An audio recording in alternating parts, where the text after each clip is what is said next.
Cursebreaker Trapped by Melinda Kucera.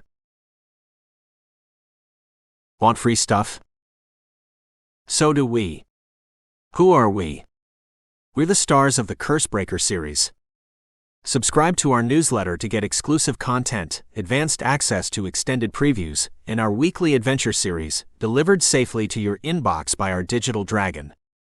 Go to www.mkucsera.com/welcome-characters to sign up now.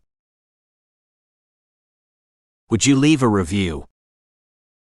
As fictional characters, we appreciate the feedback we receive. Reviews also help readers choose our book. Since we exist only when someone's reading our stories, reviews are very important to us.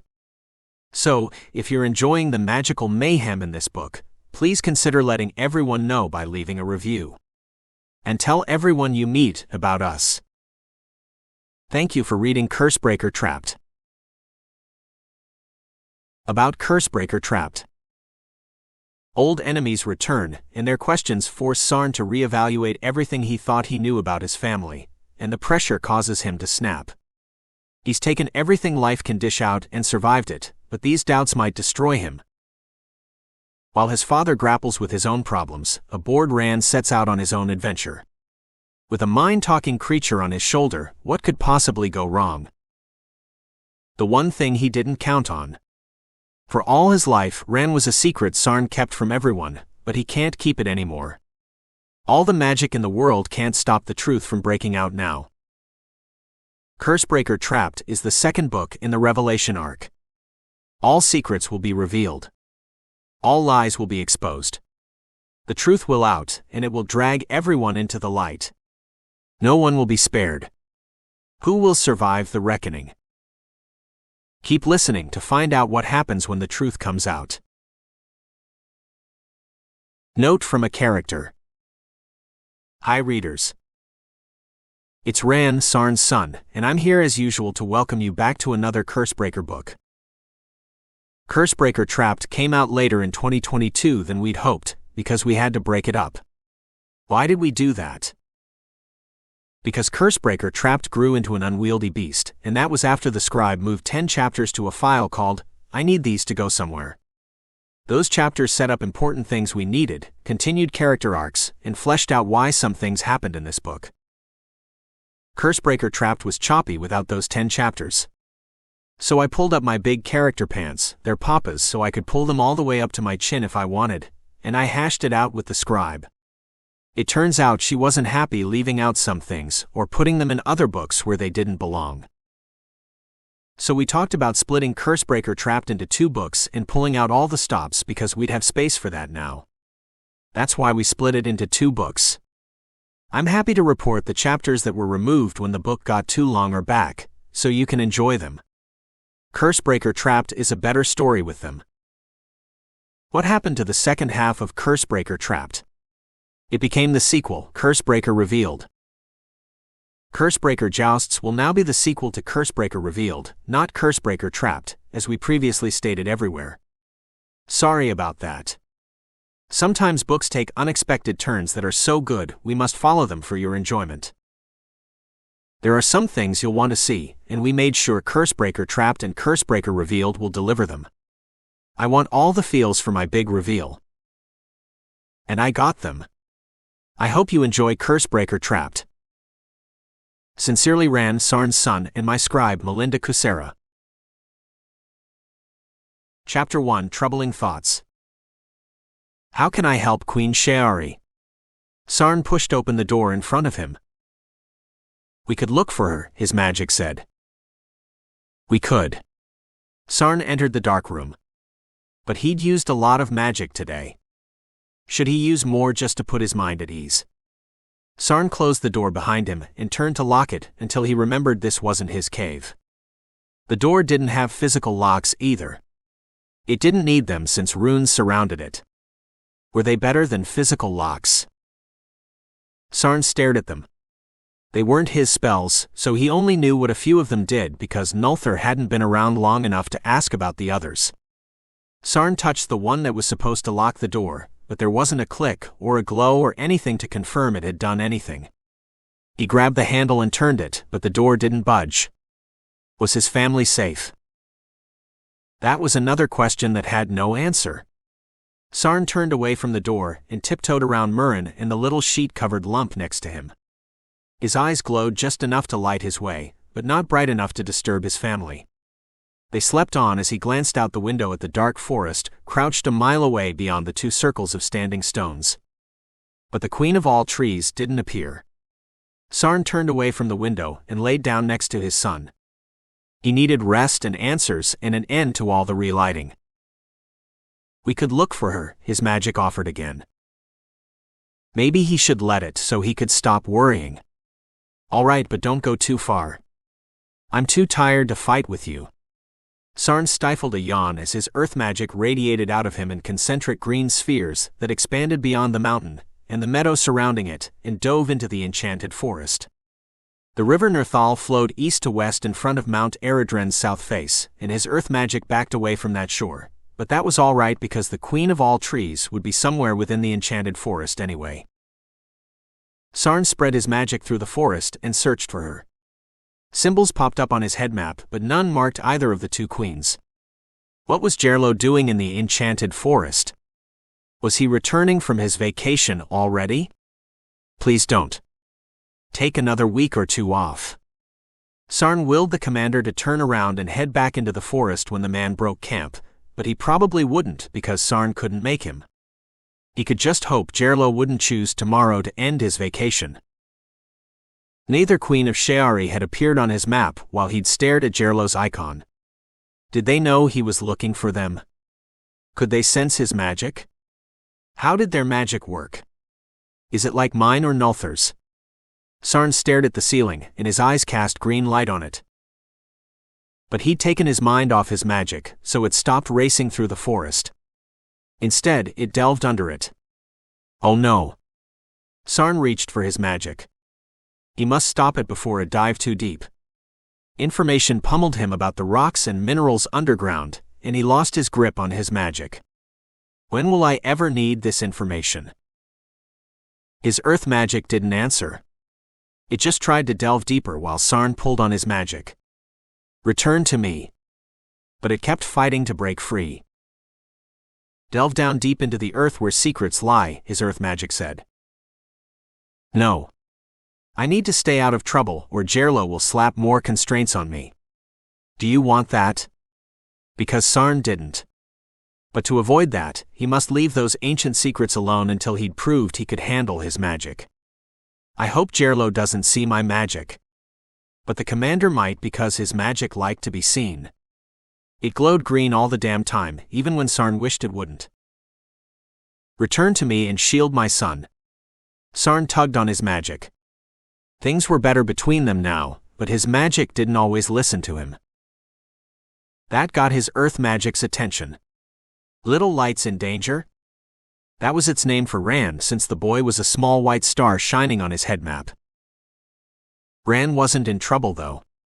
His son slept sandwiched between him and Murren. But Sarn closed his eyes and put that thought out of mind. He couldn't lie. His other magic prevented that. But other than keep him honest, it didn't do much else except break a curse when it felt like it.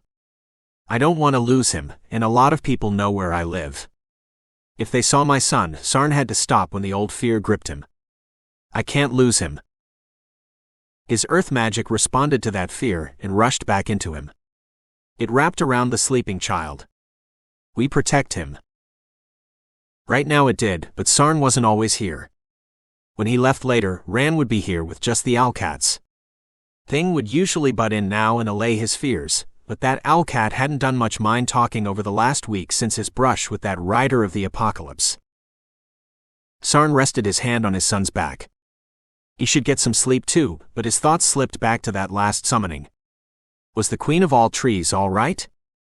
Probably, since she was a giant magical tree. But what about Queen Sheari? She'd moved like her sword and armor were part of her, and as weightless as that silver gown she'd appeared in. Queen Sheari was probably fine, but he couldn't stop thinking about her. What do I owe you for this boon? He whispered into the dark room, and her last words echoed in his head. Keep doing what you're doing. Help those you can. Shield the vulnerable. Learn to use your magic. Defend the innocent. Raise your son and your brother to be good men who treat women with respect and kindness. Queen Sheari had unsheathed her sword and touched its flat side to her forehead, then lowered her blade and stepped onto the silver branch the Queen of all trees had extended to her. The two queens had vanished, and he couldn't stop thinking about one of them, even though she'd fought her own battles for a lot longer than he'd been alive. But he still worried that Ryder might have hurt her. I'd be your mage if you asked me. Especially now that he'd dropped all reluctance to using his magic. I'd be your mage, he whispered into the darkness. Sarn clenched his fists, but he couldn't fight her battles. I'd shield her if I could find her. And that aided him. He had nothing to do while lighting the Lumiere crystals except think about Queen Sheari and his sister. Sarn hadn't seen either for a week now. Were they all right? 1 hour ago. Ahead, a mage strode down the shadowy hallway, and his green glowing eyes lit his way. Stramos held a many times patched cloak closed as he ghosted after him. Hopefully, his cloak helped him blend into the shadows hugging the ground. But the mage wasn't his prey, just the means to reach her.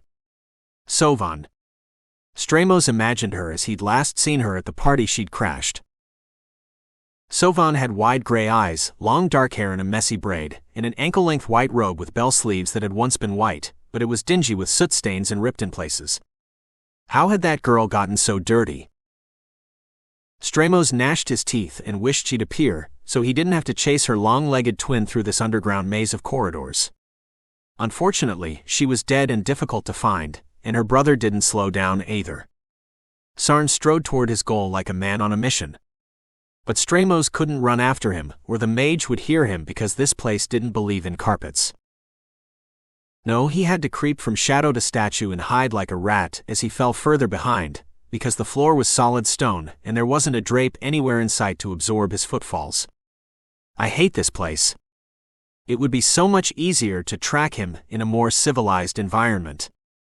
But Stramos slunk after him anyway because he had no choice. Be patient. Good things come to those who wait, Mosul said in their shared mind. The old man sounded tired, and not just from the late hour or the days of searching which had finally borne fruit tonight. I hate waiting. You know that. Stramos hobbled as quietly as he could on his stocking-clad feet. He'd wrapped the butt of his cane in fabric to muffle its thuds, but even the smallest sound echoed in these corridors. The man he chased didn't make any sound either, and that didn't help. Sarn must be using magic to muffle his boots. Stramos clenched his fist around his cane. He wanted Sovan, and he wanted her now, not tomorrow. I wish you'd leave her alone, Mosul said. But the old man who'd given Stramos a body after his friends had summoned a child demon instead of an adult had grown weaker. I can't. I must have her. Stramos hobbled after her brother. Finding him had been tough until a week ago, when Sarn had glowed like the sun to his other sight. You should never let a mage see you coming, Mosul said, and he was right. A prepared mage was hard to beat. Stramos fell back another 1,000 feet in case Sarn's power had increased. I thought you wanted me to leave him alone. Stramos skulked around the bend and stopped when his quarry stopped. Sarn disappeared through a door a moment later. Is that your lair? Have I found it at last? Stramos hurried to the spot, but there were other doors, and two were close together. Which door had Sarn entered? Why don't you find a spot to sit and wait? He'll leave again at some point, Mosul said, but why wait? Stramos picked a door and threw himself at it, but the door didn't budge. It didn't even rattle in its frame. The door just stood between him and that mage like an immovable object. This must be it. Stramos ran into the door, but other than sending pain shooting through his shoulder, the door didn't move. Nor did the impact make a sound. A cone of silence had enveloped the space in front of the door. Sarn must be in there. But how could he get inside when Sarn's magic held the door closed? Meanwhile, inside the flat, a bedroom door opened, and it woke Sarn from a light doze. But no owlcat flew out of that room. Nulthur stepped over Murren and yanked at the collar of his blue uniform like it was choking him. "Where are you headed?" Sarn sat up and rubbed his eyes. He must have drifted off for a while because dawn paled the sky beyond the window. Nulthur smoothed his uniform. It had gold braiding on the shoulders today, and there were ribbons and medals too, giving his uniform a more formal look. "To a meeting with some nobles, so I need to look like a captain today." Nulthur muttered something that sounded like, "even if I don't feel like one." But Sarn wasn't sure he'd heard that right. Nulthur stood on his bad side, and he'd lost some hearing in that ear years ago. "You still owe me magic lessons." And Sarn wouldn't let him off the hook for that. Nulthur also owed the owlcat sleeping in a nest of blankets on the other side of the room a lecture, but that hadn't happened to either. Sarn had waited for that too. Thing must have recovered enough. But if there had been a lecture, it had happened while Sarn was asleep, or out of the room lighting the Lumiere crystals under the mountain. Maybe there was no lecture. The owlcat in question chuckled in his mind. That was so unfair. But Sarn didn't reply. He never got the last word with that owlcat around, and he didn't want to encourage Thing while that owlcat was still recuperating. Nulthur sighed. "I'd rather teach you than attend this meeting, but we all have things we don't want to do, and if you can do them, then so can I." Nulthur tugged his uniform jacket down and buckled on his sword belt. "We'll have time for those lessons when people settle down. If they ever settled down." Nulthur didn't say it, but everyone wondered about that. "You promise?" Sarn asked before he could stop himself. He sounded like his son. But once he'd said those words, he didn't want to retract them. This was one promise he wanted with an intensity that surprised him. Nulthur adjusted his sheathed sword. "I promise. I'll teach you what I know about magic as soon as I can. But you don't have to wait for me." He knows a fair bit about it too. Nulthur waved to Thing. "Yeah, but he knows about mind magic, and I don't have that." Sarn shuddered at that thought and thanked his ancestors that they'd had earth magic instead. But the fundamentals are the same across all types of magic. Thing raised a furry finger above his nest of blankets as he pontificated. "That's true, and he was there for every lesson. Remember, I met him when I was around Rand's age." Nulthur waved to the sleeping child. Sarn rested a protective hand on Rand's back, and his son stayed asleep. The boy kept irregular hours while they stayed here, so he no longer rose with the sun. Sarn couldn't imagine Nulthur as a child that young, and he glared at Thing in case that owlcat got any ideas. He didn't want an image to pop into his head courtesy of that mind-reading owl, but Thing must have taken a hint because none did. Well, maybe don't ask him yet. He should rest that mind some more. Nulthur glanced at his longtime friend with worried eyes. "I'm not an invalid. My beak works just fine, and I can speak aloud when I choose to." Thing closed his eyes and settled back into his nest. "Still, you should rest as much as you can. We don't know what tomorrow will bring." Nulthur turned to go after uttering that ominous statement, but he was right. Sovan had stalled Armageddon, not stopped it, and those riders of the apocalypse were still out there doing God knew what, and that brought Sarn's thoughts full circle. "I hope you're all right, Queen Sheari, and I hope the Queen of all Trees is too." Sarn didn't know if there would be a Sheari without them, and he didn't want to find out. Nulthur pulled open the outer door and left without another word spoken aloud, but he might have mind-talked to Thing. That owlcat would never say either. Sarn laid down and pulled his son into his arms. "Did you have a bad dream?" Rand asked, but he didn't open his eyes. Instead, he snuggled into his embrace. "No, I was just thinking dark thoughts, but they're gone now." "You chased them away." Sarn rubbed his son's back. "Then you'll have good dreams." Rand yawned, and his breathing slowed. "I hope so." Sarn closed his eyes to hide their glow. He didn't think sleep would come again, but it must have, because a cold hand shook his shoulder and called his name an indeterminate amount of time later. She'd come for him at last. "I'll be your mage." Sarn tried to say, but his tongue was stuck to the roof of his mouth. Free us from our earthen prison, a voice whispered as he struggled to wake up. What prison was that woman talking about? Not the one under Mount Eredron, that wouldn't make sense. Sarn couldn't open his eyes. Lead weights pressed on them. Damn it. He must have drained himself while searching for the two queens. Free us, the voice insisted as it split into two distinct voices. But Sarn had never heard either of them before. Two strangers were in the room right now. He hugged his son and tried to call for help, but his mouth wouldn't open, and Ran vanished from his arms. No. Give back my son. Sarn tried to reach for him, but his limbs froze. Not frozen, you're entombed in stone, said his earth magic, but that wasn't helpful. Free me. Sarn willed his magic to crack open whatever imprisoned him, but nothing happened. I thought we were one. So why wasn't his magic helping him? We are. You're free, it said as darkness pulled Sarn under again. Why had his earth magic sounded confused? What was happening? Chapter 2, The Demon at the Door. How do I get inside? Stramos punched the door, but Mosul pulled his arm back, and he missed. You can't. Find somewhere to wait. He has to leave, eventually. Wait for him out here. Mosul was right, but it stung. Stramos rubbed his throbbing shoulder, and backed away from the door that had defeated him. Does he know I tried to break it down? I don't know. Hide behind that statue in case he does. Mosul turned their body away from the door, then receded back to the passenger seat in their mind, leaving Stramos in control of their body. Yes, that statue of a mounted archer would work. Stramos ducked behind it. He didn't need to wait long before the door opened to let a man in a blue uniform exit. He strode past Stramos and kept going. Who the hell is he? I don't know, but he's wearing the guard's uniform.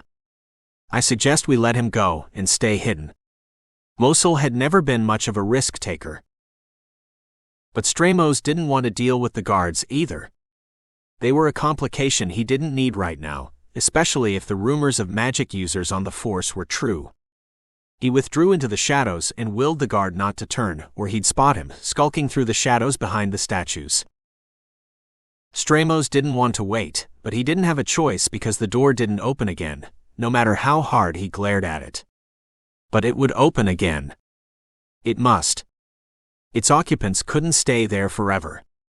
And I'll be waiting right here for them.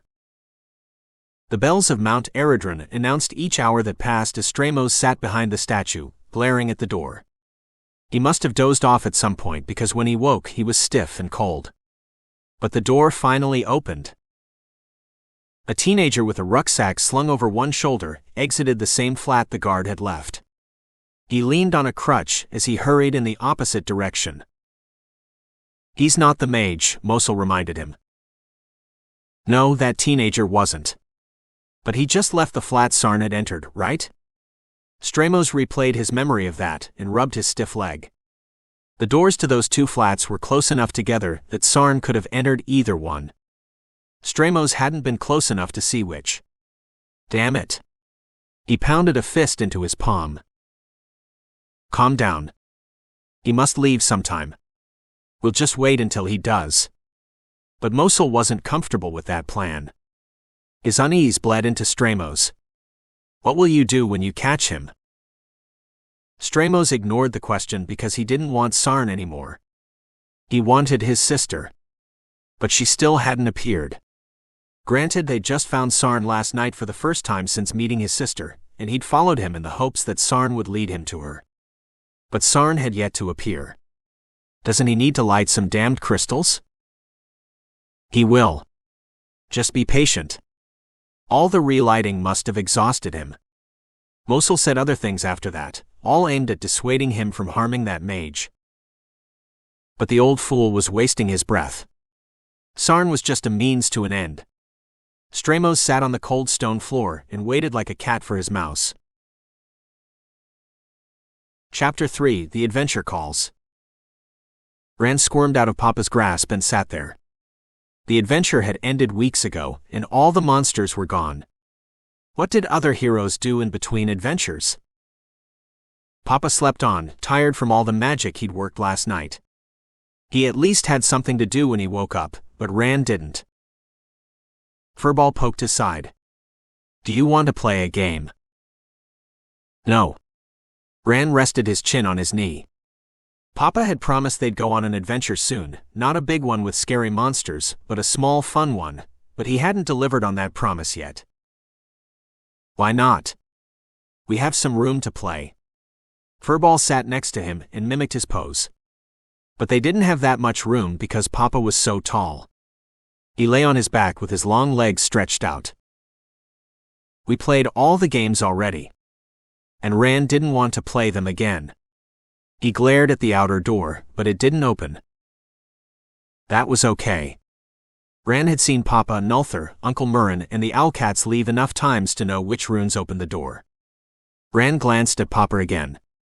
He could try to wake him, but Papa was hard to wake from a deep sleep. The book Uncle Murrin had read to him yesterday lay on the floor next to his uncle's bedroll, but Uncle Murrin wasn't here. He was at something called school. What was school? Rand scratched his head. Had he ever asked his uncle? Had his uncle ever said, Uncle Murrin goes to school in the library, and I know where that is? Rand rose and excitement lit him up. The library wasn't far from Nulthar's flat. Why are you smiling? Furball poked his ankle. Because I just had an idea, but we need to be quiet. Rand put his finger to his lips as he scanned the back half of the rectangular room, and grinned when he saw no other Owlcats besides Furball. They were all either sleeping in the other room or out doing interesting things. I can do interesting things too. And that thought made him smile. Okay, but what are we being quiet about? Furball glanced at the sunlit windowsill. Where are your grandparents? Specifically the mind-talking one thing. Rand needed to avoid him until he reached the library. Uncle Murrin wouldn't send him away, but thing was tricky. Grandma's out. I don't know what she's doing. But Grandpa's resting. Furball waved to a nest of blankets and feathers, but its occupant didn't stir. Oh no, Thing was here, and he liked to make trouble.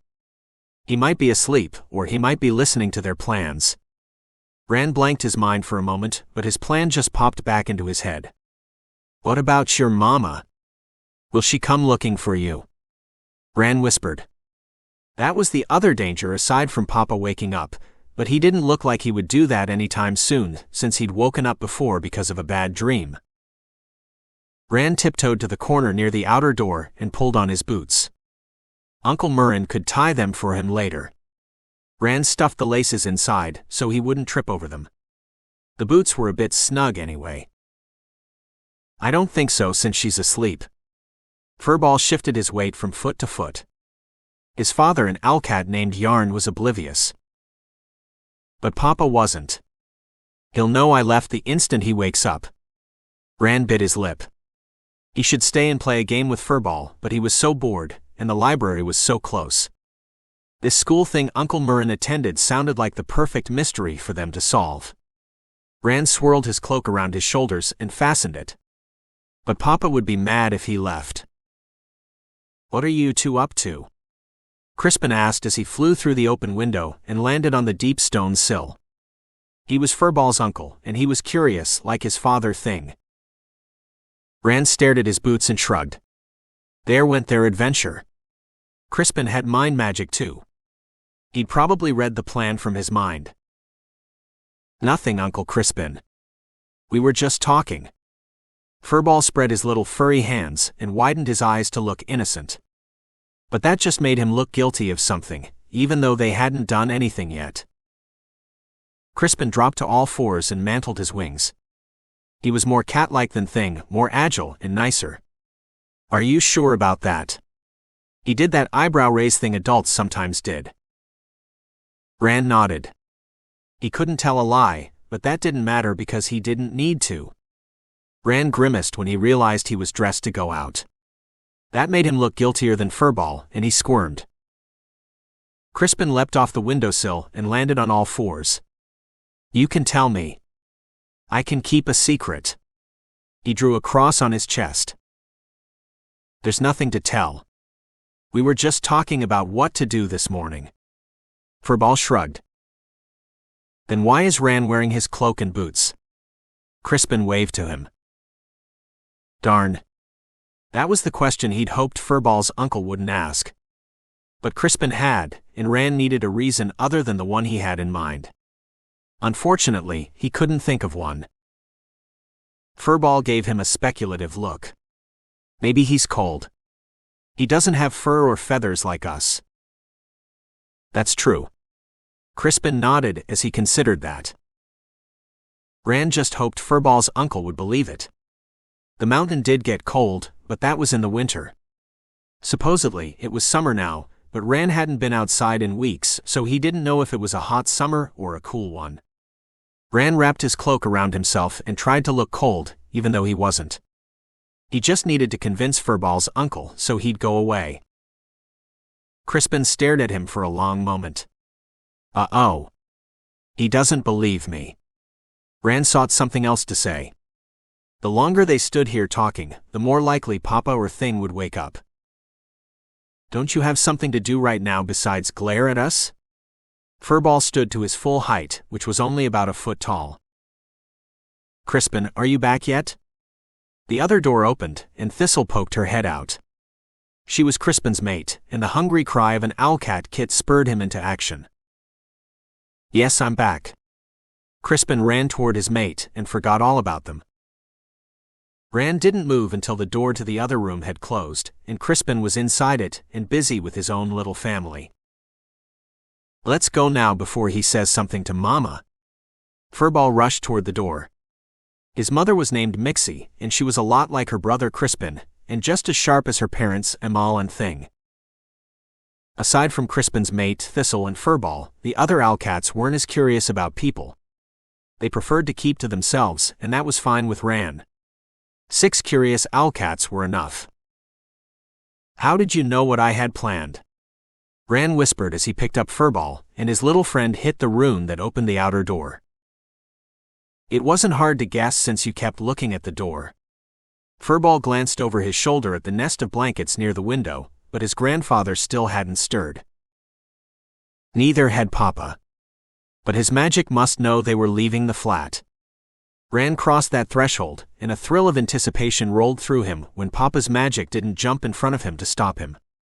He was out of the flat for the first time on his own, and Ran reveled in that as the door closed without a sound. Where to now? Furball hung on as Ran raced around a bend. To the library to see Uncle Murrin and learn about this school thing he goes to every day. Ran dodged the statues crowding this hallway. He'd never understood why the builders of this place thought it was a good idea to put lots of lifelike statues of warriors with pointy weapons in all the corridors. Adults were often weird, but this went beyond that. He doesn't go every day, just 5 days a week by my count. Furball kicked his feet. Ran realized he was holding his friend in front of him like a battering ram. Oops. That probably wasn't comfortable, so he slowed. Sorry, you can ride on my shoulders. That's okay. You didn't hurt me. I have a lot of padding. Furball patted his belly, which was mostly fur. He had skinny arms and legs, but they were furry too. Only his little wings had feathers. I'm glad.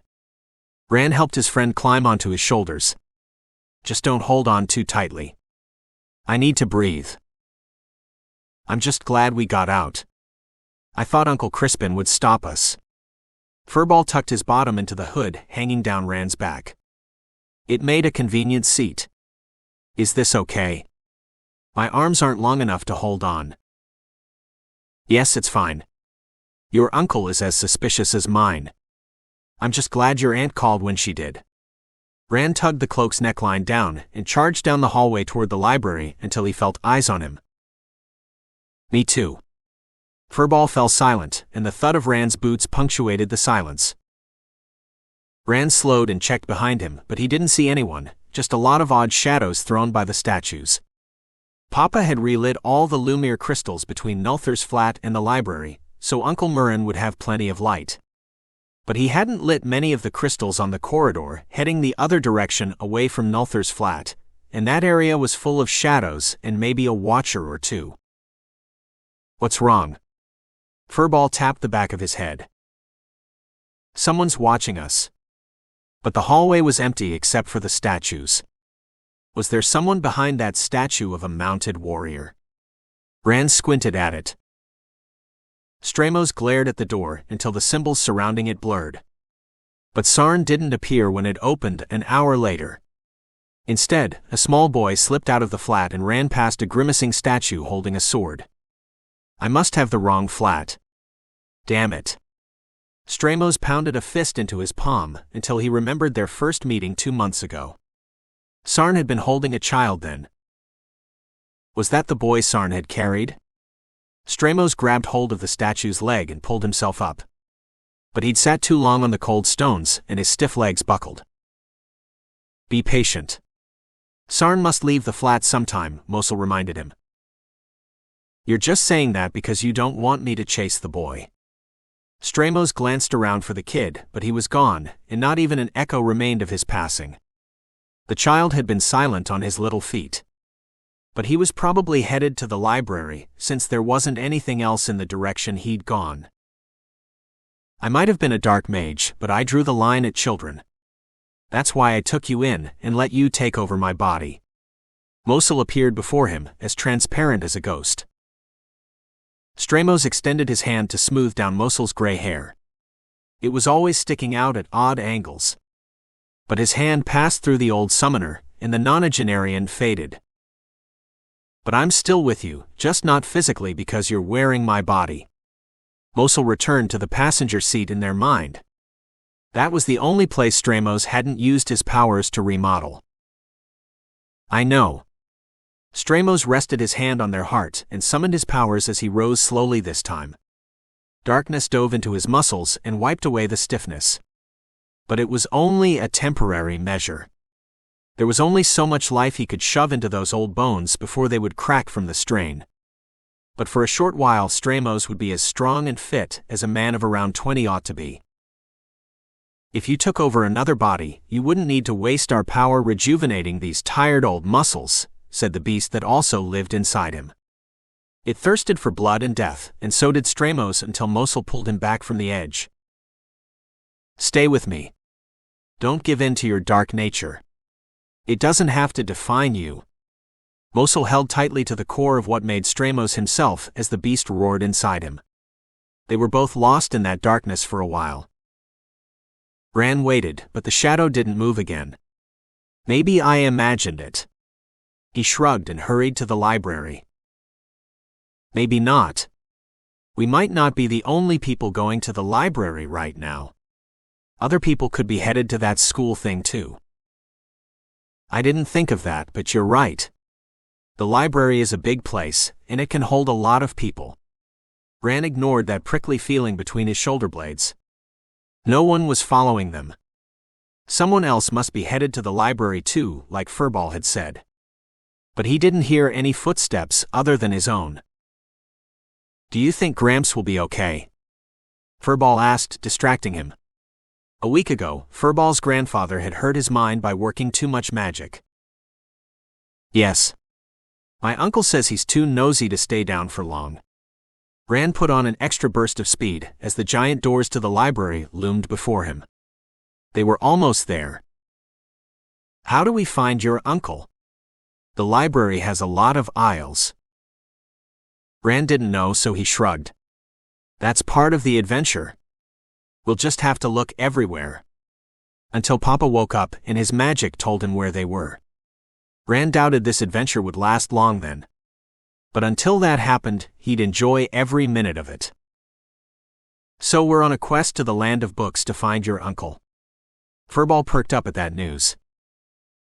Yes, we are. Rand squared his shoulders and marched through the giant doors of the library like a conquering hero. Can we pretend your uncle is a wizard? A lot of the quest stories he reads you have wizards in tall towers, and everyone's always searching for them. Sure. Wizards have libraries too. Rand entered the first aisle, and shelves of books dwarfed him. At the end of the aisle, there were more aisles and more shelves of books. But somewhere beyond them, there were also tables and comfy chairs, and Uncle Murren might be there. "Ran, what are you doing here?" Uncle Murren asked, proving his theory wrong. Ran spun to face his uncle. "Darn. Their quest was over already. I came to see you and find out what this school thing you go to is." "Hi, Murren." Furball waved from where he sat in his hood. "Hello, Furball. Does my brother know you're here?" Murren shelved the book in his hand. That was the one question Ran had hoped his uncle wouldn't ask because the answer was no. Papa didn't know he was here. Uh-oh. Ran had taken too long to answer, and his uncle had realized the truth. He doesn't know. Uncle Murren covered his face with his hands when Ran shook his head. Not yet, but his magic will tell him when he wakes up. Ran covered his mouth. Maybe he shouldn't have said that, but it was the truth. Papa's magic always knew where he was. White light filled the aisle, saving him from a lecture, and Ran squinted until strong arms wrapped around him. "I missed you," Auntie Sovan said as the light faded. "And you too." She pulled Uncle Murren into a hug. "And me three?" Furball asked from his hood. "Yes, and you as well." Auntie Sovan kissed the top of his head since she didn't have an arm free. "I missed you too. You have a halo and wings. Now you're a proper angel." Ran returned the hug. Thank God she'd arrived when she had. Now he just needed Uncle Murren to forget he'd snuck out to see him. "Yes, I do. Where's my twin?" Auntie Sovan glanced around while she hugged him, and her wings disappeared. Her puffy white dress spanned the entire width of the aisle. "He's still asleep in Nulther's flat where you should be." Uncle Murren glared at Ran. "Yes, he is." Ran widened his eyes and tried to look innocent. Hopefully, Auntie Sovan would distract his uncle. Didn't she want to talk to Uncle Murren about those bad people called the writers of that long word that started with the letter A? "Oh." Auntie Sovan set him down next to Uncle Murren, and he grabbed Ran's hand. But that wasn't necessary. Ran wasn't going anywhere. There was too much to explore in the library, and he must keep Uncle Murren from taking him back to Nulther's flat. "Did you come to talk about the riders?" "Yes, I need to talk to you about the seals, the wraths, and the riders of the apocalypse." Auntie Sovan touched the spine of a nearby book. "Is there somewhere we can talk in private?" That meant she wanted to discuss secret stuff with them. Ran bounced on his toes. "We can sit on the comfy chairs and talk. I know where they are." Ran headed for them. "He's right. We can sit there, and you can tell us everything." Murren followed with Auntie Sovan. Ran smiled. The adventure was back on. "We have a new quest," he whispered to Furball. "Yes, we do." Furball clapped his hands. Now Ran just needed to keep Uncle Murren from mentioning that he'd snuck out to his sister, so she didn't mention it when she went to see Papa after their talk. And just maybe he could keep his uncle so busy, he'd forget to tell Papa. Chapter 4: The Angel at the Door. Stramos was lost for a while until gold light fell on him from the halo floating above her head. A woman in a puffy white dress appeared in front of the same door the guard, the teenager, and the child had exited. She touched a symbol to the left of the door. Was she Sovan? She was tall enough to be, and she had long dark hair like Sovan. But she didn't turn or glance over her shoulder, so he couldn't see her face. She just strode through the door opening before her, and it shut silently behind her. "I don't think that was her. That woman was a full angel, and Sovan was a ghost the last time we saw her," Mosul said. Maybe she became an angel. Stramos could believe it. Sovan was too pure and innocent not to become an angel eventually, and he wished he wasn't a demon in a nonagenarian body. Before Stramos could make another run at the door, Mosul reached for control and stopped him. "Don't. You'll just hurt us. That door's impregnable because of some magic I don't understand." Sarn will come out. We just need to wait. What if that was Sovan? Stramos might have missed his one chance to capture her. What if she wasn't? You're a demon outside hell, and that woman was an angel from God. She could have destroyed you. I don't want to lose you. Mosul tried to pull him back, but he wasn't in control. That was true, and it forced Stramos away from the door. They couldn't take on a full angel and win. Fine. I'll wait and watch. Even though he was sick of that. Stramos ground his teeth, but he let Mosul steer their body back into the shadows by the mounted archer statue to wait for Sarn. Chapter 5: An Unexpected Visitor. Sarn, I need to talk to you. Come on. Wake up, sleepyhead. This is important. Sovan grasped his shoulder and shook it. Sovan. Sarn opened his eyes. And there she was, sitting next to him like nothing had happened, a bright smile on her lips. She had long hands for a woman. They were almost as long as his, and they gripped his shoulder. Sarn didn't remember falling asleep. But he must have, because he had a strange dream. Ran wasn't asleep in his arms anymore either. Nor did he hear the boy's voice anywhere. Where's my son? Sarn sat up too fast, and his head spun as his head map appeared. 2 white stars marked his son and his brother. Why were they both in the library? Sarn yawned so hard his jaw cracked. All that fighting with his magic had drained him, but sleep should have fixed that by now, judging by the sunlight falling through the window. Calm down. Rand's in the library with Murren and Furball. They're researching those seals for me. Sovan shrugged like that was no big deal. But it was. What if someone saw Rand? The boy didn't know he was a secret, and all the damned rangers lived on this floor, increasing the chances that someone would eventually see his son. No one would mistake the boy for anyone else's child. Rand looked exactly like him, just in miniature and without the scars and glowing eyes. But as soon as Rand opened his mouth, the similarities ended, and Rand liked to talk to strangers. What a nightmare. The library's a safe place. Don't worry. Murren will look after them. Sovan squeezed his shoulder, but that wasn't enough. They had years of hugs to catch up on. Sarn sat up and pulled her into his arms. It was like holding a piece of his heart, because that's what she was, the best parts of him wrapped in a bright smile. Sovan sat back on her heels so he could see her face. Did you see? My eyes glow like yours now. But her eyes were violet. I saw. I couldn't miss that. They're as bright as my eyes, and you have a halo too. Sarn drew a circle in the air. Yeah, Rand likes to comment on that. Sovan squeezed him again. Did those angels find you? Sarn thought she'd left to avoid them the last time he'd seen her. But he wasn't sure, because that was a week ago. Not yet. I had some help to elude them. But I can't dodge them forever. Eventually, they'll catch me and take me to the Council of Angels. I hope some angels I know are there. Sovan leaned her head on his shoulder. She'd avoid those angels for as long as she could.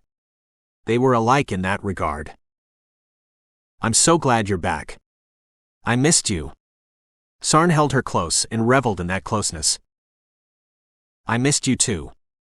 I had to come back. We still haven't talked, and there's so much to talk about. She punched his gut, not hard of course. But his earth magic wrapped around her fist and slowed it. That was true, but she was here now, and Sarn didn't feel like talking. But he supposed they should. Where do we even start? We have 14 years to catch up on. And that was a daunting prospect. We don't have to catch up all at once. That might be overwhelming for us both. But I still want to know everything you've done for the last 14 years, especially the things you don't want to tell me, like where Rand's mother is. Don't worry. She pressed a finger to his lips when he protested. I didn't ask Rand about her. I figured that was a sore subject. Thanks. It is a sore subject. But Sarn would have to talk about Rand's mother eventually, even if he didn't want to. That was one situation he'd handled badly. Hopefully, that wasn't why Sovan had returned. Sarn held her tight. I figured. I want to know all about her. But we need to talk about the seals first, and what they released.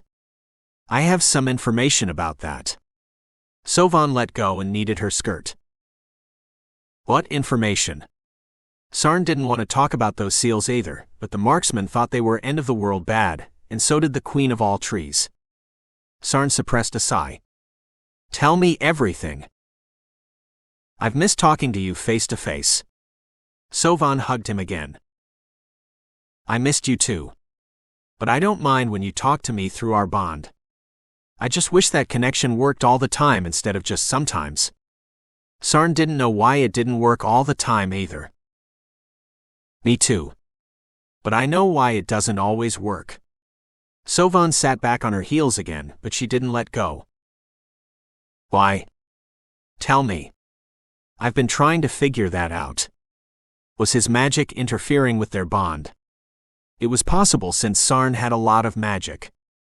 He hoped that wasn't the reason, because he couldn't turn his magic off. Nor did he want to give it up again. Not after all the hell he'd gone through to get it back.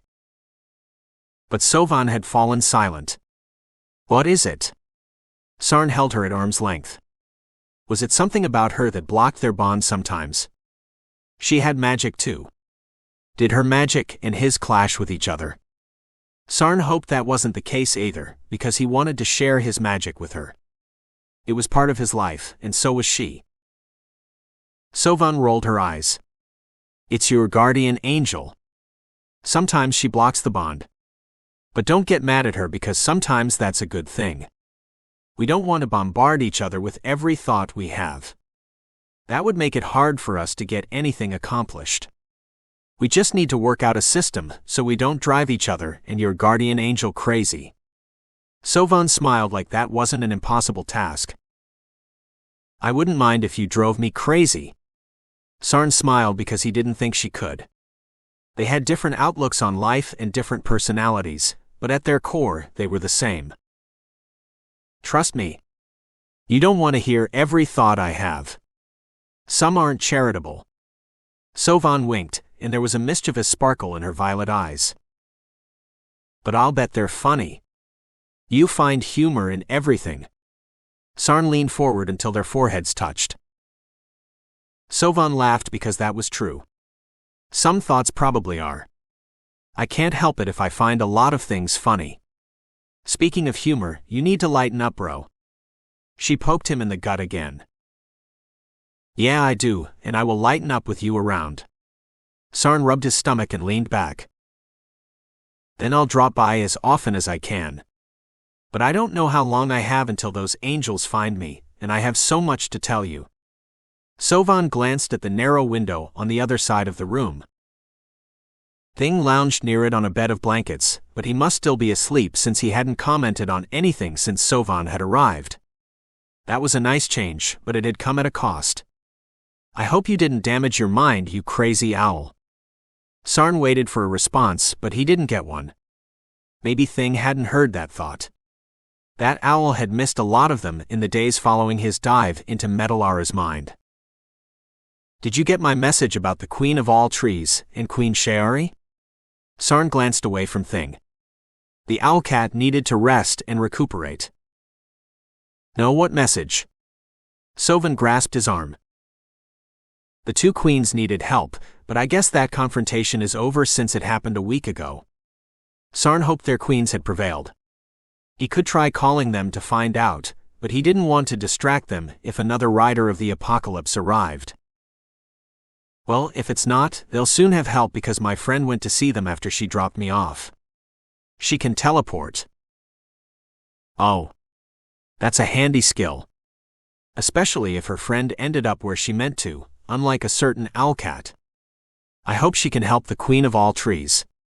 Sarn squeezed his twin. Oh, she can. She's quite powerful. Sovan leaned into him. Who's your friend?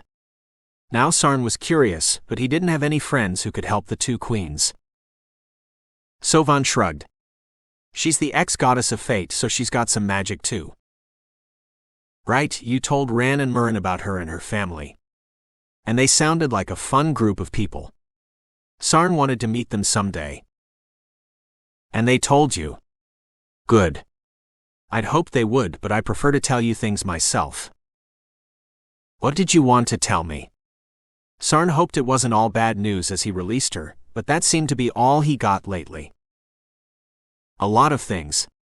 There are 4 riders of the apocalypse. You don't need to worry about one of them because she's out to get me and Faye, but she can't kill me. I'm an archangel now. So we'll cross her off the list. She won't bother anyone else as long as her sights are set on us. Sovan drew a line through her name in the air. Who is she? Tell me anyway, in case she shows up. Sarn didn't like that one rider of the apocalypse had targeted his sister, but what could he do about it? She's called Death. She was once a pagan goddess. Then I guess God didn't know what to do with her, so he made her the Angel of Death. She must have put on a convincing act to get that job. But she gave it up to become a rider of the apocalypse. Sovan threw her hands in the air.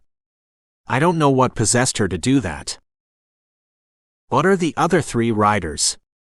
Sarn hoped they weren't as powerful as Death. War and Famine. I don't know much about them except who grabbed the reins for each. But they're a problem for another day.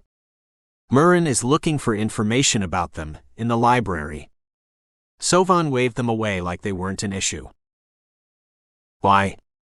They sound like a more immediate problem to me. Especially since they didn't know much about them, including their whereabouts. But Sarn hated loose ends. Because I think I need to put them back in the opposite order that they were released. That's why I wanted to talk to you. You've been a mage longer than I have. Does that sound logical to you? Sovan pushed her dark hair behind her ears. It does, actually. Sometimes order matters with magic. Sarn could think of a few examples. Great, but that leaves me with a bigger problem. I don't know what the 5th and 6th seals released, or how to capture them and put them back inside their seals. Murren said he'd look for information about them too. I hope he finds some because I don't know anything about them. Sovan sagged in defeat. Are you responsible for them too? Sarn wrapped an arm around her shoulders and pulled her close again. No, I thought if I came up with some ideas and a stack of reasons why I can't round up the riders, then the Council of Angels will have to assign that task to someone else. Sovan shrugged and pushed the rocks around on the floor. Ran and Furball played games with them, but both were out now. But that sounded like a recipe for disaster to Sarn. Then again, he was usually the one assigned to handle all the magical problems. But maybe there was an angel better suited for that. Sarn hoped so for his sister's sake. You said there are 4 riders, but you've only told me about 3 of them. Had she left one out on purpose? I saved the most annoying one for last. Sovan grimaced. The first rider is supposed to be Pestilence, but these weird creatures called the Agents of Chaos took that mantle of power, and they went back in time to get revenge on me. Sovan clenched her fists. I tried to go after them, but I don't know how to go back in time. Sarn had never seen his sister this angry. He squeezed her shoulders. I don't have the magic for that, and if your magic is anything like mine, you don't either. But that didn't make this situation any better. Sovan glanced away. But I went back in time by accident once when I was a ghost. That's the other thing I wanted to tell you. What are you talking about? Sarn let go of her in shock. But he had a bad feeling he already knew what she was going to say. I went back to that evening when I died. I watched what happened all over again. Then I went forward somehow to a few days after my death. I wanted to talk to you, but the neighborhood witch wouldn't let me see you. I needed to tell you that I'd found a way to come back, but that way didn't always work until recently. It's complicated. Sovan kneaded her skirt. Murren and Ran told me about the other times you came back. Sarn ran a hand through his hair. They hadn't mentioned the time travel thing. But he didn't think she'd told them that. Talk about her death would have upset Ran and probably Murrin too, since it had kept him from knowing her until now. I left that part out. I didn't want to tell them until I spoke to you, because it didn't involve them, just us. Sovan twisted a lock of hair around her index finger. Sarn didn't know what to think about any of this. He didn't like the idea of a rider of the apocalypse screwing around with the past, but there wasn't anything he could do about that. He didn't have the power to move through time, nor did he want it. That sounded like a recipe for disaster. I guess there's nothing we can do about that rider in the past. I don't remember encountering these agents of chaos things. What do they look like? Sarn squared his shoulders. They're tiny clockwork creatures about this size. Sovan held her fingers about an inch apart. But they can combine together into larger humanoid creatures made of metal and gears. What's a clockwork creature? Sarn had heard of water clocks. Gerlo had one in his office, but he couldn't imagine a creature made of them. That just sounded preposterous. It's made of gears, but that's all I know. What if the agents of chaos changed something in the past? I don't want to lose you or Murrin or Ran. I can't help you or protect you back then. Sovan let go of her hair and hugged him. But you can pray and depend on the kindness of strangers to protect your family when you can't, Thing said. Sarn had forgotten that Owlcat was in the room. He suppressed a groan. He wasn't ready to deal with that mind-talking owl again, but Thing must be healed after he'd tried to crack open a stronger mind than his. That sounds like a good plan. But what if prayer isn't enough? Sovan squeezed Sarn harder. I can't lose you. You won't. I've had magic all my life, and I learned to cast shields at a young age. Sarn couldn't recall when exactly he'd cast his first shield, but he'd cast it over Sovan, so she was alive then. He just willed the shield into existence, and it had appeared. Over time, he'd learned how to reinforce it. I think War dropped by for a visit, Thing said, and his out-of-context comment caught them both off guard. What are you talking about? Sovan let go, so she could turn and face the muttering Owlcat. Chapter 6, That Intrusive Owlcat. I'm talking about the mind I entered when you summoned the Queen of all Trees, a few days ago. Thing gestured to Sarn since he'd done the summoning. That was last week, I think. Sarn tried to reckon the days and gave up. His days were a blur of lighting crystals, dodging protests, and playing endless games with Ran to distract him. Thing must still be out of it if he didn't know that. Whatever. Thing waved that distinction away like it didn't matter, but a lot could have happened between then and now. What did you learn? Sovan twisted her hair around her finger again. Her name is Metalara, and she's an agent of order. Thing had already told them that in the library. Why didn't you say anything about this war person before? Sarn wished that Owlcat would disclose everything he learned when he snooped in people's minds, not dole out pieces here and there. Her mind is fragmented, and she's not the only entity in there. It took me a while to piece together what I glimpsed. Thing muttered about kids today, like usual when he was frustrated. And that was? Sovan prompted. Patience wasn't her strong suit either. The spirit of war, the second rider of the apocalypse, is inside her. It wants to raise an army and lay waste to the world, but the Metalara personality wants to track down the agents of chaos. She doesn't know what she'll do when she tracks them down. That doesn't matter to her, but it should to us because she's so focused on that one goal, she might leave everyone else alone. Only time will tell if she stays in possession of her body. Thing shrugged like this was no big deal when it certainly was. Does she know they went to the past? Sovan clasped her hands together in prayer. Did she want this Metalara creature to go back in time? That sounded like a bad idea to Sarn, but Sovan knew more about these riders than anyone else. Not when I touched her mind. I don't know if the Queen of all Trees or Queen Sheari told her, but I can't see why they wouldn't. Thing closed his eyes. Can she go to the past too? Sarn didn't know if he should hope she could go back in time or pray she couldn't. One rider of the apocalypse in the past was bad, especially since these agents of chaos had an axe to grind with his family. But two could be catastrophic unless they canceled each other out. I don't know. I need to find out. But not right now because those angels are back, and they're looking for me. I'm sorry I can't stay longer. Sovan rose. Sarn did too. That's okay. And it was. You'll come back when you can. This time Sarn believed it, and that warmed his heart. I will.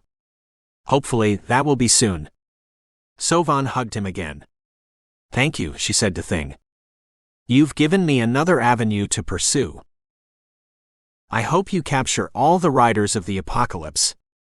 Let me know if you need help. Thing waved to the other room where his family must be. I will. But Sovan didn't look convinced that a creature so small would be much help with that. She let go of Sarn slowly and caught his gaze. This isn't goodbye. We're not saying goodbye to each other ever again. I'll return. Do you hear me? Yes, I hear you. No more goodbyes. Sarn smiled. He'd needed to hear that. Good. You should smile more. You look like a prince from a fairy tale when you do. Sovan grinned when he spluttered. But I have scars. Sarn touched the one by his left eye. It ran the length of his face. And you think they didn't? You should have Murren read those stories to you again. Some things they did to save their princesses would scar anyone who tried. Sovan patted his shoulder and glanced at the narrow window again. Do you think I'll fit through that window? Why would you want to? Sarn shook his head. Because those angels I told you about are outside the door waiting for me, and I don't want them to find me yet. Sovan padded over to the window and pulled him along in her wake. She stuck her arm through the window, but the rest of her wouldn't fit. I could widen it temporarily with my magic. But you'll fall. And he couldn't let her. Sarn held tightly to her hand. No, I won't. Sovan glanced over her shoulder at him and twitched her nose like a cat. Large white wings appeared on her back and shoved him backward. But he laughed because that was so unexpected, and her wings were soft. Sarn ran a hand down one. I have wings, so in theory, I can fly. Sovan spun to show off her wings. What if you can't fly? That sounded more likely to Sarn. Then I'll glide for as long as I can avoid the ground. Sovan flashed him that impish grin that had gotten them into so much trouble when they were children. What you need is a lesson, and I'm game to give you one. Amal flew in through the window. It was wide enough to admit her if she folded her wings. I can help. Thing rose from his nest of blankets. No, you can recuperate like a good owlcat. We need your prying mind in tip-top shape. Amal shook a claw at him. I'd love a lesson. Sovan clapped her hands and bounced on her toes like Rand did when he was excited. So that's where Rand had gotten that from, because Sarn couldn't ever remember doing that, and neither had Murren. A knock sounded, startling them. Stramos backed away as three angels appeared in front of the door the Lady Angel had entered, and the wings on their backs disappeared, but not the ones on their sandal-clad feet. They had gold trumpets strapped to their backs over their knee-length white robes, not swords. What kind of angels were these three blonde men? One angel turned and stared at Stramos, freezing him in place. He had violet glowing eyes, and his gold halo made his yellow hair appear to glow. But he didn't do anything except turn around and pound on the enchanted door. It didn't open for them. Nor did it shake when they pounded their fists on it, and their knocks made no sound. They couldn't break the cone of silence over the door either. We should go before those angels decide to smite you just for existing. Mosul reached for Stramos' magic to teleport them away. Not yet. I want to see what happens. But Stramos crept quietly away from the door and put some distance between them and the angels in case they decided to make an issue out of his presence here. We need to go inside. We need to get her. The first angel yanked on the door handle, but it didn't turn. Come out. You've run far enough. It's time to go. The second angel hammered on the door until footsteps echoed through the corridor. Someone else headed this way. The three angels stepped away from the door as a man in a green uniform approached. He didn't even glance at them, probably because they'd cloaked themselves from his senses. The man stopped and checked a note, then crossed to the same door the angels had knocked on, and he applied his fist to the door. Bloody hell. Why does his knock make a sound and mine didn't? Stramos bit off a curse. The newcomer didn't have magic. Maybe because you're a demon. There might be spells to protect against dark magic. But that's just a guess, Mosul said. The old summoner was probably right. Sarn. Are you in there? The man by the door asked. If Sarn replied, it didn't carry to where Stramos hid behind another statue further down the hallway. Why was everyone showing up at his door right now? Stramos seethed in the shadows. It's not an angel at the door. Thing announced. I didn't think so. Angels don't knock, or not the ones I've met so far. Sovan leaned her head out the window. Maybe that would convince her to give up this crazy idea. The ground was a long way down, and she'd get hurt if she fell. Then who's at the door? Sarn stared at it as if it could tell him who was out there. Murrin wouldn't knock. He'd just enter, but Ran might. He'd raised his son to be polite. His earth magic could tell him who was knocking, but would it listen to him this time if he let it check? Sarn. Are you in there? Gilister asked. Sarn suppressed a groan. Why didn't you tell me he was coming? I'm still recuperating. Thing pressed a hand to his feathered head and winked. Sovan captured Sarn's arm when he headed for the door. Could you help me escape first? Those angels might try to enter when you open the door if you don't. Oh, he hadn't thought of that, but it was a good point. Yeah, I can widen the window for you. That's no problem. And it wasn't anymore, since his magic now trusted him. When Sarn reached for it, his earth magic sprang into his hands, and he tossed that green light at the window and willed it to widen. Thank you. I can always count on you, bro. Sovan climbed onto the windowsill and waved. When the window had widened enough for her to fit through it, she jumped. Don't worry. I'll take care of her, Amal said before she disappeared through the window. Thanks. Sarn retracted his magic, and the window shrank back to its original proportions. He headed for the door. Thing cracked open an eye. Where are you going? To the library to find out how the research is going, then to do whatever Gilister came to fetch me for. But you're about to cancel that plan. Sarn looked at Thing. How did you guess?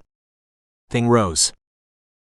Your mind will never heal if you don't stay out of other people's heads. Sarn pulled open the door but stopped at the threshold.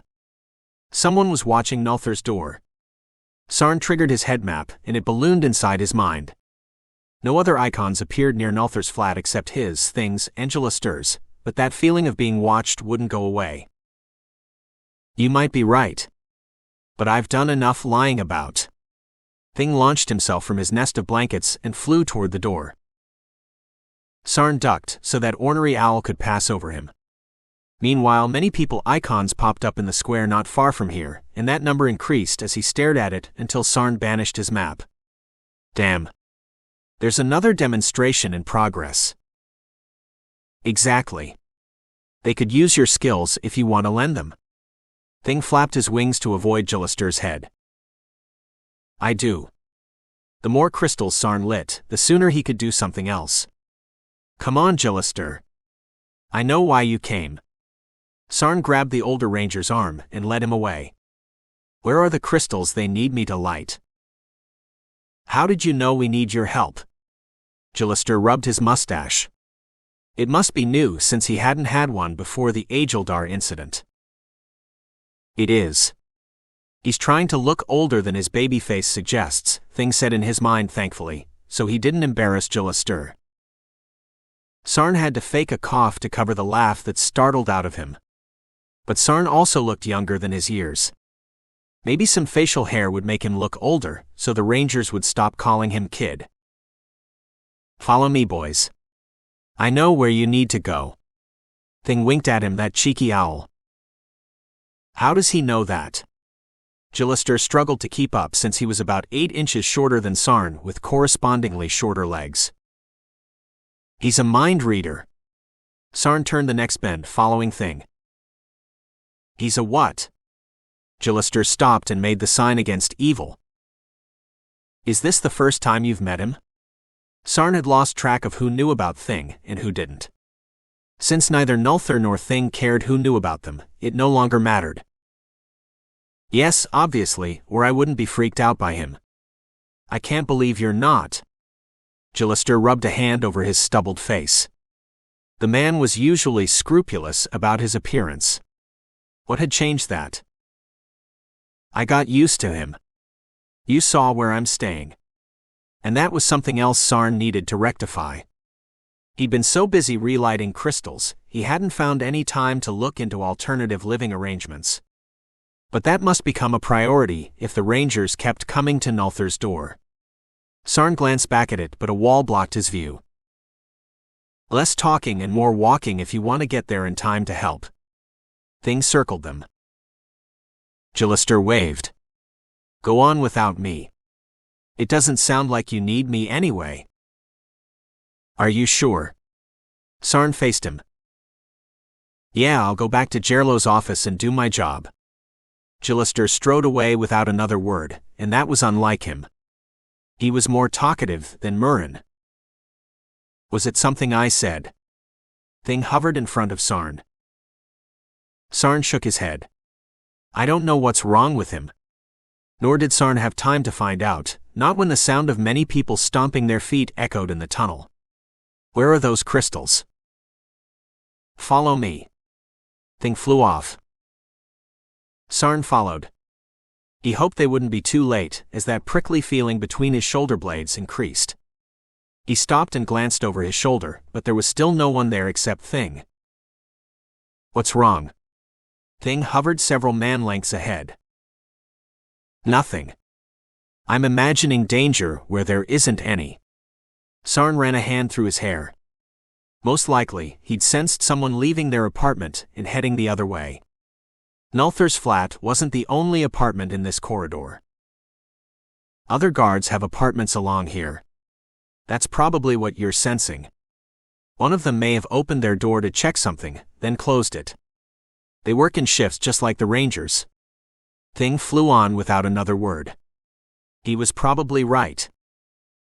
But Sarn kept glancing over his shoulder, and the feeling of being watched intensified. Someone was definitely watching him. He hurried to catch up to Thing and hopefully left his watcher behind. Few people could keep up with him at a run, and Sarn felt like running. Chapter 7: The Demonic Spy. When the door finally opened, Sarn appeared, but the woman was gone. He left the same flat the guard, the teenager, and the child had exited. So I have the right door after all. Stramos memorized its location in case he needed to find it again. Before the door shut, a gray blur flew through the gap, and the 3 angels rushed in. Good riddance. Stramos crept closer but stayed in the shadows so they'd cloak him. Sarn approached a fidgeting man wearing the same green uniform as him, but the newcomer's clothes were pristine compared to Sarn's worn-out version. They spoke for a moment, but Sarn was soft-spoken, so whatever he said didn't carry as they walked away.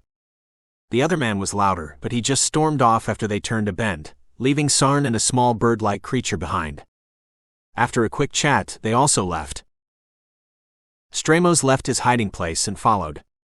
Now was his chance to corner Sarn and force him to summon his sister. Don't follow him too closely. Stramos had to keep reminding himself as anticipation spurred him on.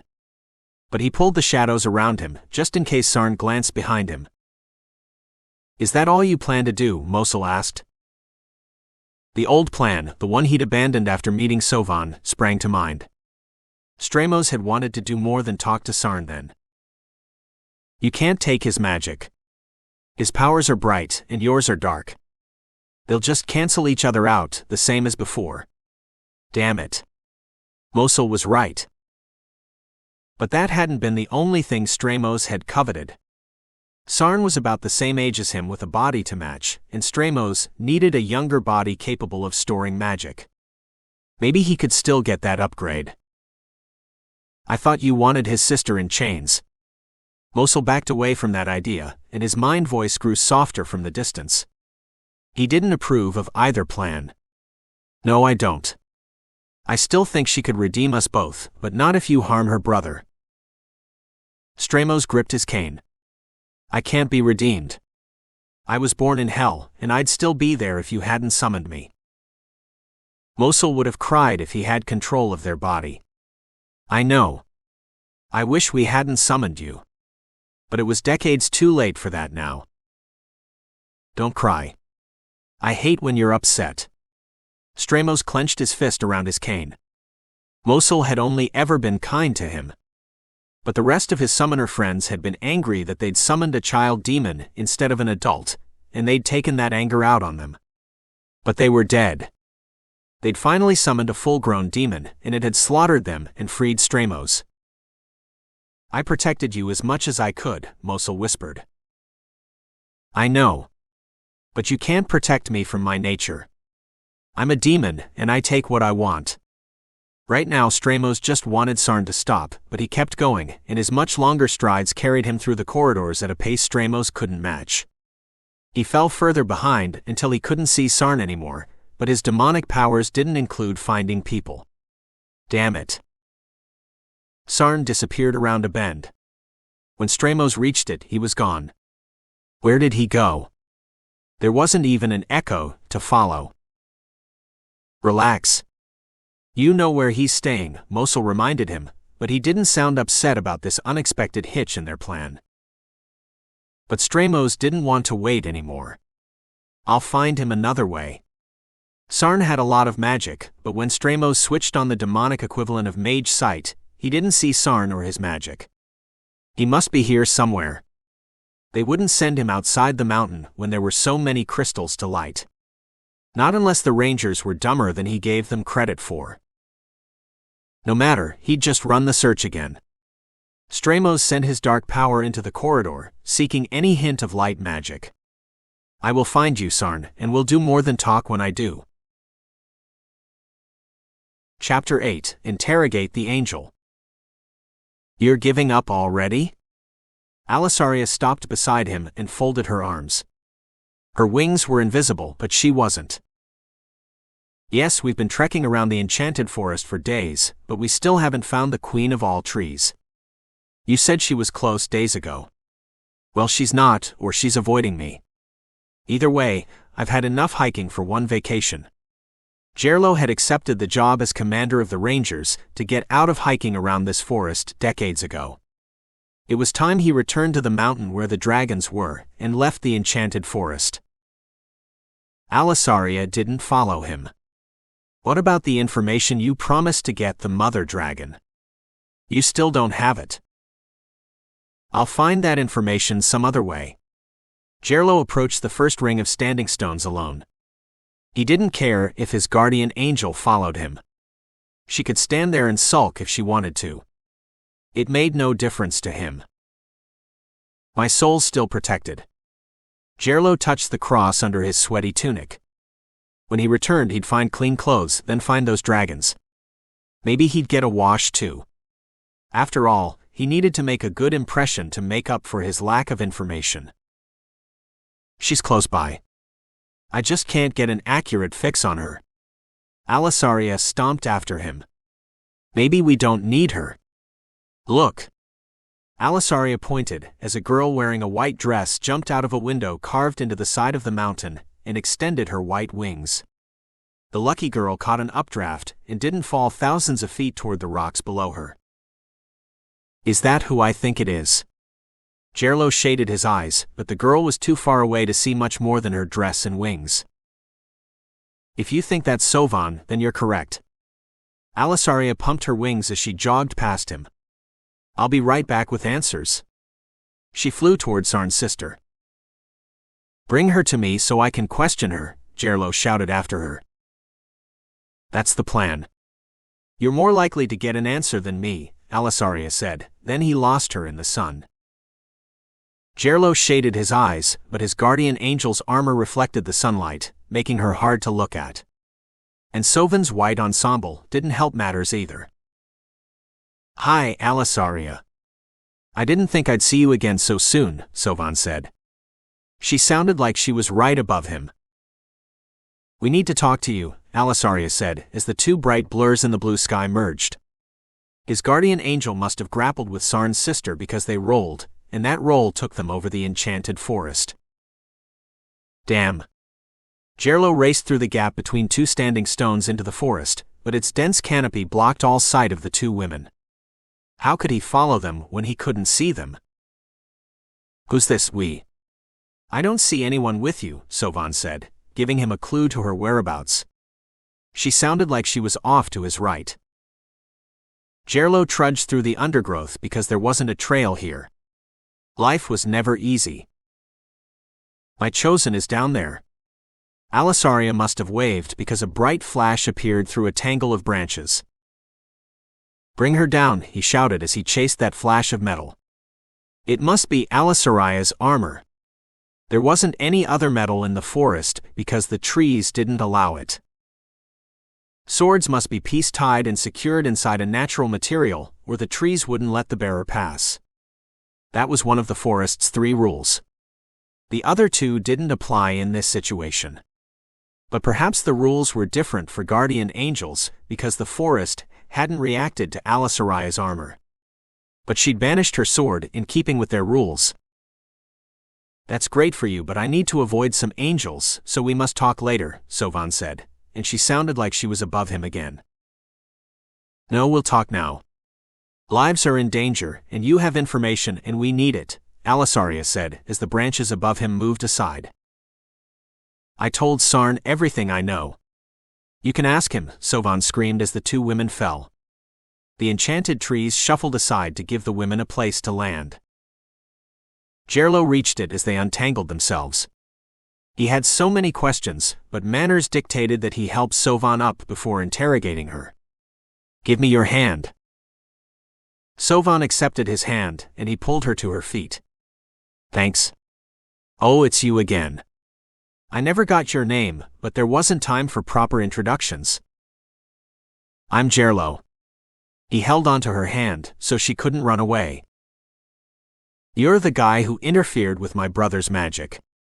Why did you do that?" "That's not what we're here to talk about." Nor was it any of her business. That was between Sarn and himself, and it was over until Sarn screwed up and got into trouble with his magic again. "Well, I want to know. So you can tell me or I'll leave." Sovan yanked her hand free, then spun on her heel and marched deeper into the forest. Alisaria rose and brushed off her armor. "Wait. Come back here." Gerlo followed Sovan. Damn her.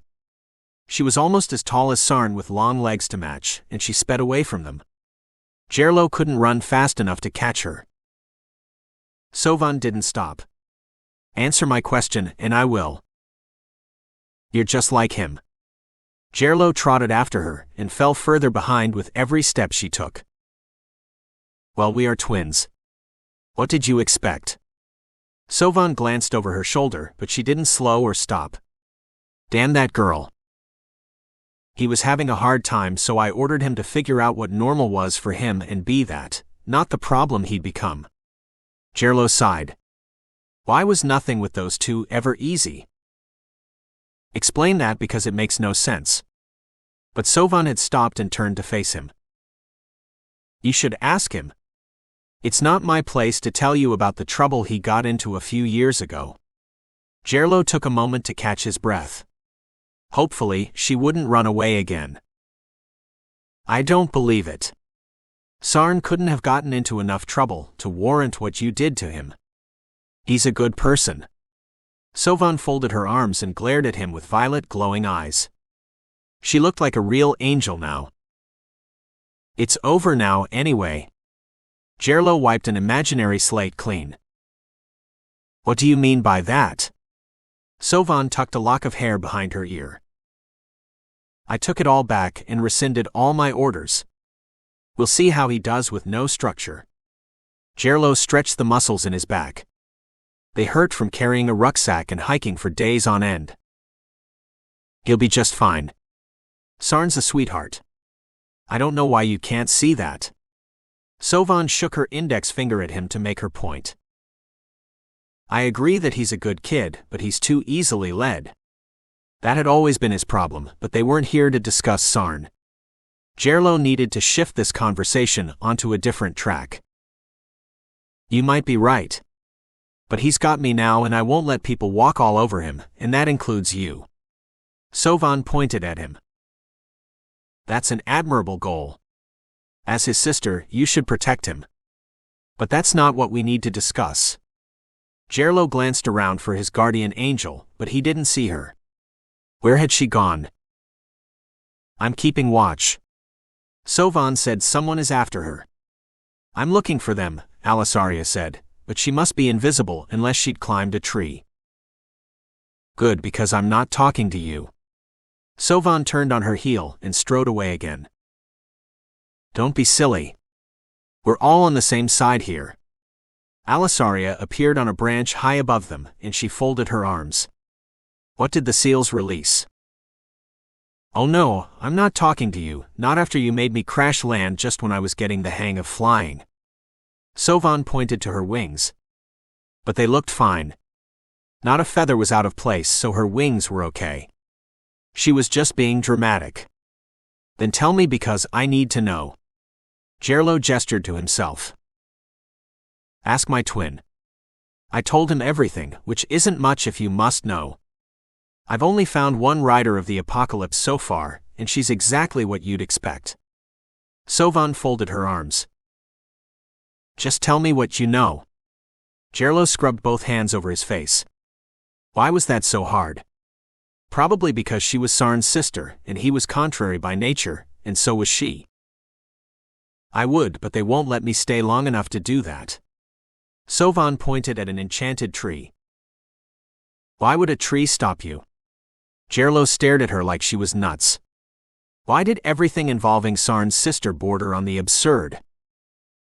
Not the trees, the angels coming toward me. Oh, forget it. You can't see or hear them because they cloak themselves from your senses, but not from mine. Sovan pointed at the space between the enchanted trees, but he still didn't see any angels. Had she lost her mind? Look, I know your masters want to talk to me, but I'm a little busy right now. Could we reschedule this for next week? Sovan backed away from that space and addressed the tree she bumped into. Doesn't your mistress need to talk to me? Because now would be an awesome time for her to summon me. Now who are you talking to? Gerlo knew he'd regret asking that, but he needed to know even if the answer was absurd. The queen of all trees. Who else would I talk to in an enchanted forest? Sovan shook her head like he was the crazy one. Do you see these angels she's talking about? Gerlo waved to Alisaria. If there were other angels around, then she should see them. Yes, 3 messenger angels are walking toward her, and 3 more are coming from that direction. Alisaria pointed at the trees behind them. Can you stop them from taking her away until we've had a chance to talk? Gerlo set his rucksack down. The situation kept getting crazier by the moment. I can't interfere with their mission. Alisaria shook her head. Why not? Gerlo massaged his shoulder. Because they outrank me. My duty is to you, not to the council, but I must abide by their wishes, and the council members wish to speak to her. Alisaria waved at Sovan. Well, they don't outrank me. Gerlo ran to Sovan as she glowed a fierce white. No. I need answers. He lunged and crashed headfirst into the magic, taking Sovan away. Alisaria must have jumped off the branch she'd been standing on because her boots thudded on the ground behind him. No. You can't go with her. We don't know where that spell will take her. Alisaria grabbed his arm and pulled. I must risk it. I need more information. Gerlo tried to shake Alisaria off him, but she was stronger than him.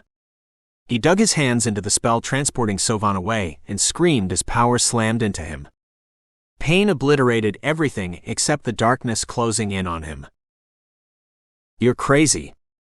Alisaria yanked him backward, out of the spell's radius. Gerlo hit the ground as Sovan disappeared without him and blacked out. Chapter 9: The Beast is Near. Stramos staggered as the beast inside him surged against the constraints on it. He leaned against a statue and shoved it down, but it clawed at his mind. What's wrong? Mosul appeared beside him. Stramos shook his head. Couldn't Mosul sense it? The beast was too near the surface. It looked out of his eyes and sampled the air when he inhaled a deep breath to calm him. I smell mage blood. The beast growled in his mind and struggled to break free. Why fight it? It was his nature. He was a demon, after all. Stramos let go. No. Mosul reached for the scruff of the beast's neck as it leapt out of Stramos and tore around a bend. It was a thing of shadow, teeth, and a terrible hunger that nothing could quench. Yes. Stramos staggered after it. He had no choice, really. It was part of him, and the beast's tail knotted around his spirit. But the beast would lead him to Sarn, so that was all right. But would he be in any condition to take on the mage when he found him? Stramos ignored that question. Nothing mattered now except finding Sarn and getting answers. Retract it. You can't let that beast run amok. There are women and children around here. Mosul reached into their shared body and shook him. For a moment, no one piloted their body, and it dropped to the ground as screams punctuated the silence. I can't. I've denied it too many times, and each denial had increased its hunger and strength. Stramos slid out of their body as the beast's tail dragged him around the bend. Stramos. Don't give in to it. Mosul must have dove into their body and picked it up off the floor because it careened around the bend, chasing him. People screamed as the beast passed, but they could only see its shadow and feel its hunger because that was the only part of it on this plane. Stramos could have reeled himself in and joined with the beast, but what good would that do without a body? Stramos. Mosul charged after him as voices sounded ahead. For now. Come with me, a familiar voice said. Where have I heard him before? Stramos searched his memories. Now where are we going? Sarn asked. I found you. Stramos laughed at the absurdity of this. And I found you. Mosul reached for his spirit and pulled him back into their body. Thank you. I'll take over now. Stramos grabbed control and pulled the beast back into him. Hungry, it said, and that complaint sent shockwaves of need through him. I know, but the mage might sense you. It's time to come back now. We'll feast on an angel soon. Stramos reeled the beast back in. Its bodiless run had tired it, but it wouldn't submit without a fight. Follow him. Stramos pointed to Sarn when the mage finally appeared ahead of him. Only if you cage that beast. Mosul folded his arms instead of taking control, and their body crashed into a wall. That's what I'm doing. But the beast's hunger made him thirst for blood as Stramos shoved it down.